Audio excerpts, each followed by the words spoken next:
when can you access the age pension that is provided by the Australian government?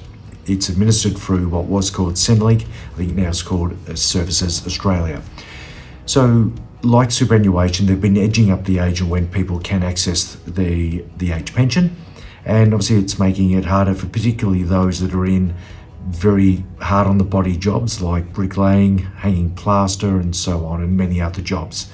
And the age group's gone from 65 and it's now up to 67. So they're trying to get a balance between obviously the amount of people that are working and earning an income and paying tax revenues to those that aren't. And obviously with the baby boomers coming through, there's a big cohort of people that are moving into retirement, and therefore there are less tax receipts. So they've done that with superannuation, pushing out the time that you can access. They've done that with the age pension now.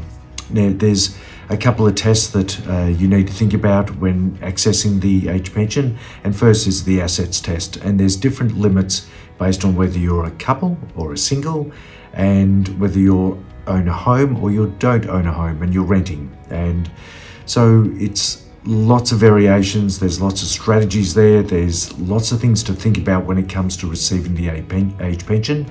If you have a spouse that is younger than yourself, that assets in their name in superannuation when they are below age pension in the accumulation phase is not counted for the assets test.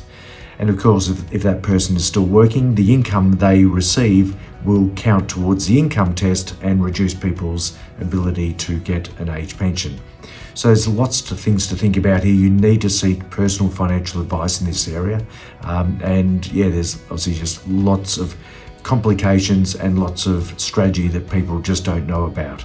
There are lifetime annuities that provide an income stream for the rest of your life, which has a very beneficial assessment from the assets test point of view.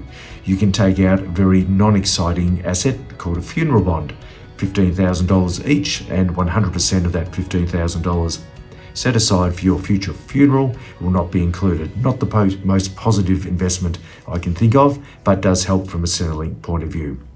So there's lots of strategies, lots of rules, lots of complications. Please seek financial advice. But when are people access? From essentially age 67 and onwards.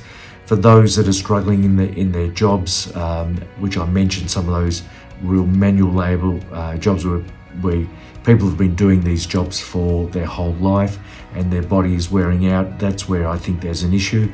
But if things get particularly bad, that's when the disability support pension should be there to help those people out prior to age 67. But knowing that support pension is increasingly difficult to get. But anyhow, there are things out there to help people, hopefully, at all different levels and where they're at in their life. Thanks for listening. If you've got any topics you'd like us to cover, please let us know. We'd be happy to do so. Cheers.